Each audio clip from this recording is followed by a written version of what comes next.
ನಮಸ್ಕಾರ ವೀಕ್ಷಕರೇ. ಹಬ್ಬಗಳು ಸಾಮಾನ್ಯವಾಗಿ ಒಂದು ಸ್ಥಳೀಯ ಸಮುದಾಯದಿಂದ ಏರ್ಪಡಿಸಲಾಗುವ ಆ ಸಮುದಾಯದ ಯಾವುದೋ ಒಂದು ಅದ್ವಿತೀಯ ಅಂಶದ ಮೇಲೆ ಕೇಂದ್ರೀಕರಿಸುವ ಮತ್ತು ಅದನ್ನು ಆಚರಿಸುವ ಒಂದು ಸಂದರ್ಭ.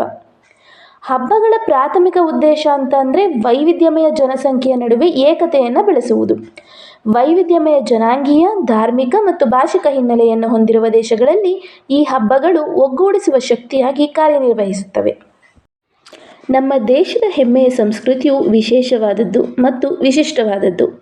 ಪ್ರತಿಯೊಂದು ಆಚರಣೆಯ ಹಿಂದಿನ ಗುಟ್ಟನ್ನು ತಿಳಿಯೋಕೆ ಹೋದರೆ ಸೌರಮಂಡಲವನ್ನು ಕೇಂದ್ರೀಕರಿಸಿಕೊಂಡೇ ನಮ್ಮ ಪೂರ್ವಜರು ಹಬ್ಬಗಳ ಆಚರಣೆಗೆ ಮುನ್ನುಡಿ ಬರೆದಿರ್ತಾರೆ.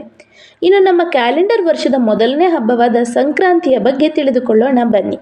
ನೀವಿನ್ನೂ ನಮ್ಮ ಚಾನೆಲ್ಗೆ ಸಬ್ಸ್ಕ್ರೈಬ್ ಆಗಿಲ್ಲ ಅಂದರೆ ದಯವಿಟ್ಟು ಸಬ್ಸ್ಕ್ರೈಬ್ ಬಟನ್ ಒತ್ತಿ ನಮ್ಮ ವಿಡಿಯೋಸ್ ನೋಟಿಫಿಕೇಷನ್ಗೋಸ್ಕರ ಬೆಲ್ ಐಕಾನ್ ಪ್ರೆಸ್ ಮಾಡಿ. ಸಂಕ್ರಮಣ, ಸೂರ್ಯನ ಪಥಸಂಚಲನ ಅಥವಾ ಬದಲಾವಣೆ. ಭೂಮಿ ಸೂರ್ಯನ ಸುತ್ತ ತಿರುಗುತ್ತದೆ ಎಂದು ವಿಜ್ಞಾನಿಗಳು ಕಂಡುಹಿಡಿದು ಹೇಳುವ ಮುಂಚೆನೇ ನಮ್ಮ ವೇದ ಪುರಾಣ ಪಂಚಾಂಗಗಳಲ್ಲಿ ಸೂರ್ಯ, ಚಂದ್ರ, ಭೂಮಿಯನ್ನು ಒಳಗೊಂಡಂತೆ 12 ರಾಶಿಗಳ ಉಲ್ಲೇಖಿಸಲಾಗಿದೆ. ಪ್ರತಿ ಜೀವಜಂತುಗಳಿಗೂ ಒಳಿತು ನೀಡುವ ಸೂರ್ಯದೇವನು ದ್ವಾದಶ ಅಂದರೆ 12 ರಾಶಿಗಳ ಮೂಲಕ ಸಂಚರಿಸುವುದೇ ಸಂಕ್ರಮಣ. ಒಟ್ಟು 12 ಸಂಕ್ರಮಣವೆಂದು ಮೇಷ, ವೃಷಭ, ಸಿಂಹ, ಮಿಥುನ, ಕಟಕ, ಕನ್ಯಾ, ತುಲಾ, ವೃಶ್ಚಿಕ, ಧನುಸ್, ಮಕರ, ಕುಂಭ, ಮೀನ ಈ 12 ರಾಶಿಗಳ ಮೂಲಕ ಸೂರ್ಯದೇವನು ಪ್ರಯಾಣಿಸುತ್ತಾನೆ. ಇನ್ನು ಭೂಮಿಯು ಸೂರ್ಯನ ಸುತ್ತ ಸುತ್ತುತ್ತದೆ. ಈ ಭೂಮಿಯ ಒಟ್ಟಾರೆ ವ್ಯಾಸವನ್ನು 12 ಭಾಗಗಳಾಗಿ ವಿಂಗಡಿಸಿದಾಗ ಒಟ್ಟಾರೆ 12 ರಾಶಿಗಳಾಗುತ್ತವೆ. ಒಂದು ರಾಶಿಯಿಂದ ಇನ್ನೊಂದು ರಾಶಿಗೆ ಹೋದಾಗ ಅದನ್ನೇ ಸಂಕ್ರಾಂತಿ ಅಥವಾ ಸಂಕ್ರಮಣ ಎಂದು ಕರೆಯುತ್ತಾರೆ. ಅಂದರೆ ಒಂದು ರಾಶಿಯಿಂದ ಇನ್ನೊಂದು ರಾಶಿಗೆ ಸೇರಲಾಗಿದೆ ಎಂದು ಅರ್ಥೈಸಲಾಗಿದೆ. ಹಾಗಾದರೆ ಎಲ್ಲ ಸಂಕ್ರಾಂತಿಯನ್ನು ನಾವು ಆಚರಿಸ್ತೀವ ಅಂತ ನೋಡೋದಾದರೆ ಖಂಡಿತ ಇಲ್ಲ. ಇದಕ್ಕೆ ಕಾರಣವಾದರೂ ಏನು ಎಂದು ನೋಡೋದಾದರೆ ಧನಸ್ಸು ರಾಶಿಯಿಂದ ಮಕರ ರಾಶಿಗೆ ಸೂರ್ಯನು ಸೇರುವ ದಿನಕ್ಕೆ ಅಸಲಿ ಸಂಕ್ರಾಂತಿ ಎಂದು ನಮ್ಮ ಜನ ಸಂಭ್ರಮಿಸಿ ಹಬ್ಬ ಆಚರಿಸ್ತಾರೆ. ಕಾರಣ ನೋಡ ಹೊರಟ್ರೆ ಅಲ್ಲಿಯವರೆಗೂ ಸೂರ್ಯದೇವ ದಕ್ಷಿಣಾಭಿಮುಖವಾಗಿ ಚಲಿಸುತ್ತಿದ್ದ ತನ್ನ ಪಥ ಬದಲಿಸಿ ಉತ್ತರಾಭಿಮುಖವಾಗಿ ಚಲಿಸುತ್ತಾನೆ.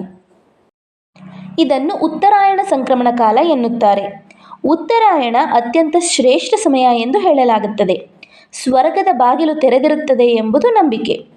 ಇದು ಅತ್ಯಂತ ಪುಣ್ಯಕಾಲ. ಇನ್ನು ಮಹಾಭಾರತದ ಅತ್ಯಂತ ಪ್ರಸಿದ್ಧ ಹಿರಿಯ ಪಿತಾಮಹ ಭೀಷ್ಮಾಚಾರ್ಯರು ತಮ್ಮ ಬಾಣಗಳ ಹಾಸಿಗೆ ಮೇಲೆ ಇಚ್ಛಾಮರಣಿಯಾಗಿದ್ದ ಅವರು ಉತ್ತರಾಯಣ ಪ್ರಾರಂಭ ಕಾಲದಲ್ಲಿ ತಮ್ಮ ಉಸಿರು ಬಿಟ್ಟರು ಎಂಬುದು ಮಹಾಭಾರತದ ಕಥೆ. ಸಾಮಾನ್ಯವಾಗಿ ದಕ್ಷಿಣ ಭಾರತದಲ್ಲಿ ಆಚರಣೆಯಲ್ಲಿರುವ ಈ ಹಬ್ಬವು ಕೆಲವು ಕಡೆ 3 ದಿನ ಅಥವಾ 4 ದಿನ ಆಚರಣೆಯಲ್ಲಿರುತ್ತೆ. ನಮ್ಮಲ್ಲಿ ಸುಗ್ಗಿ ಹಬ್ಬ, ಭೋಗಿ ಹಬ್ಬ, ಸಂಕ್ರಾಂತಿ ಅಂತ ಕರಿತೀವಿ. ತಮಿಳುನಾಡಿನಲ್ಲಿ ಪೊಂಗಲ್ ಎಂದು ರೂಢಿಯಲ್ಲಿದೆ. ಭೋಗಿ ಎಂದರೆ ಗುಜರಾತ್ನಲ್ಲಿ ಉತ್ತರಾಯಣ, ಪಂಜಾಬ್ನಲ್ಲಿ ಲಹೋಡಿ, ಗದ್ವಾಲ್ನಲ್ಲಿ ಕಿಚಡಿ ಸಂಕ್ರಾಂತಿ, ಅಸ್ಸಾಂನಲ್ಲಿ ಭೋಗಾಲಿ ಬಿಹು, ಕಾಶ್ಮೀರದಲ್ಲಿ ಮಕರ ಸಂಕ್ರಾಂತಿ ಅಂತ ರೂಢಿಯಲ್ಲಿದೆ. ಸಂಕ್ರಾಂತಿಗೂ ಸೂರ್ಯನಿಗೂ ಬಲವಾದ ನಂಟಿದೆ. ಕಾರಣವೇನೆಂದರೆ ಪಂಚಾಂಗಗಳ ಪ್ರಕಾರ ನಮ್ಮ ಬೇರೆ ಎಲ್ಲ ಹಬ್ಬಗಳು ಚಂದ್ರಮಾನ ಪಂಚಾಂಗವನ್ನು ಅನುಸರಣೆ ಮಾಡಿರ್ತವೆ. ಆದ್ದರಿಂದ ಪ್ರತಿ ವರ್ಷ ಒಂದೇ ತಾರೀಕಿನಲ್ಲಿ ಬರೋದಿಲ್ಲ. ಸೂರ್ಯದೇವನಿಗೆ ಪಂಚಾಂಗದಲ್ಲೂ ವಿಶಿಷ್ಟ ಸ್ಥಾನಮಾನವಿದೆ. ಸೂರ್ಯ ಭೂಮಿಗೆ ಬೆಳಕು, ಶಾಖ, ಉಷ್ಣತೆಗೆ ಮೂಲವಾಗಿರುವುದರಿಂದ ಋತುಗಳನ್ನು ನಿಯಂತ್ರಿಸುವ, ಬೆಳೆಯುವ ಬೆಳೆಗಳನ್ನು ಮಾಗಿಸುವ ಅಗೋಚರ ಶಕ್ತಿ ಅವನಿಗಿದೆ. ಜ್ಯೋತಿಷ್ಯ ಶಾಸ್ತ್ರದ ಪ್ರಕಾರ ಸೂರ್ಯನು ಮಕರ ರಾಶಿಯನ್ನು ಪ್ರವೇಶಿಸಿದಾಗ ಮಕರ ಸಂಕ್ರಾಂತಿ ಆಗುತ್ತದೆ. ಈ ಕಾಲವು ಪ್ರತಿ ವರ್ಷ ಗ್ರೆಗೋರಿಯನ್ ಪಂಚಾಂಗದ ಜನವರಿ 14ರ ಸುಮಾರಿಗೆ ಬೀಳುತ್ತದೆ. ಹಿಂದೆ ಈ ಕಾಲವೇ ಉತ್ತರಾಯಣ ಅಥವಾ ಸೂರ್ಯನ ಉತ್ತರ ದಿಕ್ಕಿನ ಪಯಣದ ಆರಂಭವನ್ನು ಸೂಚಿಸುವ ಕಾಲವೂ ಆಗಿತ್ತಾದ್ದರಿಂದ ಭೂಮಿಯ ಉತ್ತರಾರ್ಧಗೋಳದಲ್ಲಿ ಚಳಿ ಬೆಚ್ಚನೆಯ ವಾತಾವರಣ ಆರಂಭವಾಗಿ ಬೆಳೆ ಕಟಾವಿನ ಕಾಲವೂ ಆಗಿತ್ತು. ನಮ್ಮ ಶ್ರಮಜೀವಿಗಳಾದ ರೈತರು ಸುಮಾರು 6 ತಿಂಗಳು ನಿರಂತರವಾಗಿ ದುಡಿದು ಸುಗ್ಗಿ ಫಲವನ್ನು ಕಾಣುವ ದಿನಮಾನಗಳವು. ದವಸ ಧಾನ್ಯಗಳು ಮನೆ ಸೇರುವ, ಸಂಭ್ರಮಿಸುವ ದಿನಗಳು. ಸುಗ್ಗಿ ಬಂದು ರೈತರಿಗೆ ಹಿಗ್ಗನ್ನು ತರುವ ಹಬ್ಬ ಸುಗ್ಗಿ ಹಬ್ಬ. ಸಂಕ್ರಾಂತಿ ಹಬ್ಬ ಸಮೃದ್ಧಿಯ ಸಂಕೇತ. ಭಾರತದ ವಿವಿಧೆಡೆ, ವಿವಿಧ ಪ್ರದೇಶಗಳಲ್ಲಿ, ವಿವಿಧ ಹೆಸರುಗಳಲ್ಲಿ, ವಿವಿಧ ರೀತಿಗಳಲ್ಲಿ ಆಚರಿಸಲಾಗುತ್ತೆ. ಇನ್ನು ನಮ್ಮ ಖಗೋಳಶಾಸ್ತ್ರದ ಪ್ರಕಾರ ನೋಡೋದಾದರೆ ಸೂರ್ಯೋದಯ ಪೂರ್ವದಲ್ಲಿ ಮತ್ತು ಸೂರ್ಯಾಸ್ತಮಾನ ಪಶ್ಚಿಮದಲ್ಲಿ ಎಂದು ಹೇಳುವುದಾದರೂ ಯಾವುದೇ ಸ್ಥಳದಲ್ಲಿ ಕರಾರುವಕ್ಕಾಗಿ ಪೂರ್ವದಲ್ಲೇ ಸೂರ್ಯೋದಯವಾಗುವುದು ಮತ್ತು ಪಶ್ಚಿಮದಲ್ಲೇ ಸೂರ್ಯಾಸ್ತಮವಾಗುವುದು ವರ್ಷದಲ್ಲಿ 2 ದಿನಗಳಂದು. ಆ ದಿನಗಳಂದು ಈಕ್ವಿನಾಕ್ಸ್ ಎಂದು ಕರೆಯುತ್ತಾರೆ. ಅಂದು ಹಗಲಿರುಳುಗಳು ದಿನವನ್ನು ಸಮಪಾಲಾಗಿ ಅಂದರೆ 12 ಗಂಟೆಗಳಾಗಿ ಹಂಚಿಕೊಳ್ಳುತ್ತವೆ. ವರ್ಷದ ಉಳಿದ ದಿನಗಳಲ್ಲಿ ಹಗಲಿರುಳುಗಳ ಪಾಲು ಸಮವಾಗಿರುವುದಿಲ್ಲ. ಬೇಸಿಗೆಯಲ್ಲಿ ಹಗಲು ಹೆಚ್ಚು, ಇರುಳು ಕಮ್ಮಿ. ಚಳಿಗಾಲದಲ್ಲಿ ಹಗಲು ಕಮ್ಮಿ, ಇರುಳು ಹೆಚ್ಚು. ಈಕ್ವಿನಾಕ್ಸ್ ದಿನಗಳ ಹೊರತಾಗಿ ಸೂರ್ಯನ ಉದಯ ಪೂರ್ವದ ಬಲಕ್ಕೆ ಅಂದರೆ ಉತ್ತರಕ್ಕೆ ಅಥವಾ ಎಡಕ್ಕೆ ಅಂದರೆ ದಕ್ಷಿಣಕ್ಕೆ ಆಗುತ್ತದೆ. ಚಳಿಗಾಲ ಹೆಚ್ಚಾದಂತೆ ಸೂರ್ಯನ ಉದಯ ಹೆಚ್ಚು ದಕ್ಷಿಣ ದಿಕ್ಕಿಗೆ ಚಲಿಸುವುದು ಗೋಚರಿಸುತ್ತದೆ. ಕೊನೆಗೆ ಒಂದು ದಿನ ದಕ್ಷಿಣದ ತುತ್ತ ತುದಿಯ ಹಂತವನ್ನು ತಲುಪಿ ಅಚಲವೆಂಬಂತೆ ಕಂಡು ಮರುದಿನದಿಂದ ಸೂರ್ಯನ ಉದಯ ಮರಳಿ ವಿರುದ್ಧ ದಿಕ್ಕಿನಲ್ಲಿ ಆಗುತ್ತಾ ಚಲಿಸುತ್ತದೆ.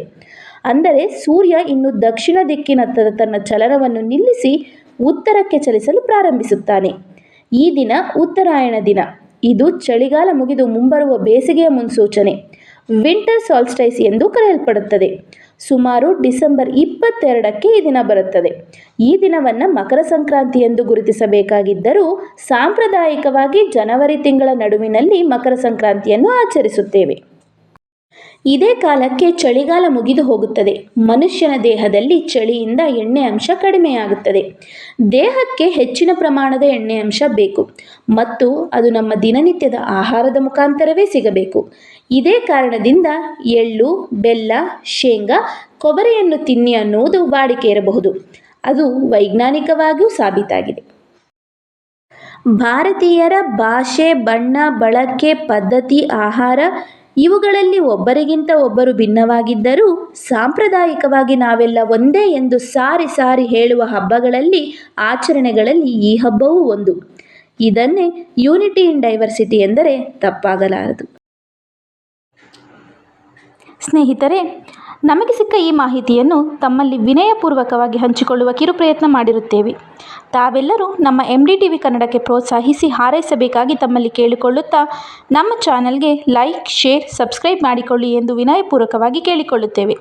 ಧನ್ಯವಾದಗಳೊಂದಿಗೆ MDTV ಕನ್ನಡ.